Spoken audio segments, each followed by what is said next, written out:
Hello and welcome. Today we'll be looking at sentences. Last time we looked at a subject and a predicate. However, you still have to complete some exercises on subject and predicate. Okay? I told you that a subject and a predicate make up a sentence. When you have both, you have a sentence. However, in this lesson, we'll go in detail about a sentence. First of all, what is a sentence? A sentence is a group of words that make sense. A sentence is a group of words arranged together, put together, that makes sense to the ear. It is a complete thought. For example, John plays football on Saturday.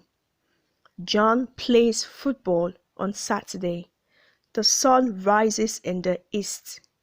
The sun rises in the east. Tony walks to school. Tony walks to school. As you can hear, these make sense, right? It is a complete thought. You can understand what I am saying, and that is why it is a sentence. Tony walks to school. But if I had said walks to school, it doesn't make sense. Walks to school. Who is walking to school? Why walk to school? It's confusing. And that is not a sentence, because a sentence must make sense. A sentence expresses a complete thought. It expresses a complete idea. Do you understand me? It expresses a complete idea. Tony walks to school. I ate beans. I am eating rice. It makes sense. But if it doesn't make sense, that means it is not a sentence. Okay? Now, a complete sentence has a subject and a predicate. I've been saying this over and over and over so you can understand better. A complete sentence has a subject and a predicate, and the predicate must include a verb. The predicate must include a verb. The predicate must include a verb. For example, John plays football on Saturday. John plays football on Saturday. Remember, we said a verb is a word that shows action. A verb is an action word. John plays football. What is John doing? He's playing football. What is the action? The action is play. Therefore, play is the verb, and the verb is included in the predicate.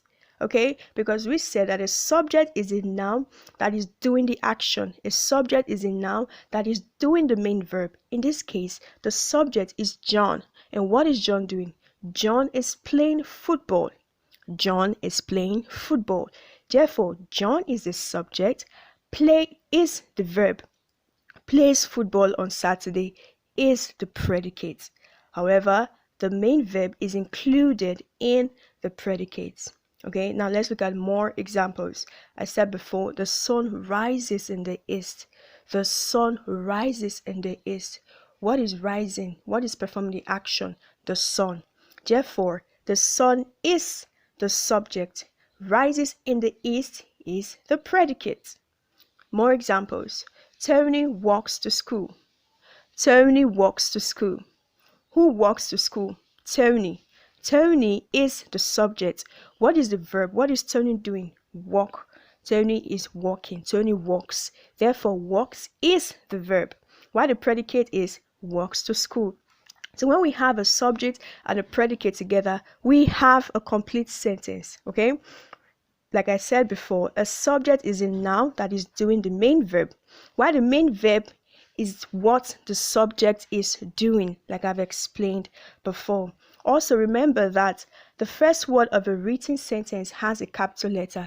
That means you must begin your sentence with a capital letter, and it will end with a full stop or an exclamation mark, but in most cases, a full stop. You get me? So your sentence must begin, the initial must begin with a capital letter and end with a full stop. So let's quickly look at these exercises. We're going to tell me which is a sentence and which isn't a sentence. Remember, a sentence makes sense. Which makes sense and which doesn't. If it doesn't make sense, it is not a sentence. If it makes sense, it is a sentence. Number 1, owns a fish. Owns a fish. John owns a fish. owns a fish. John owns a fish, which makes sense. John owns a fish, correct. So John owns a fish is the sentence, okay? Has a car. She has a car, which makes sense. She has a car. You will see more of these exercises in your language smart text. So do well to answer them because they're really, really easy. Have fun. Thank you for giving me your time. Bye-bye.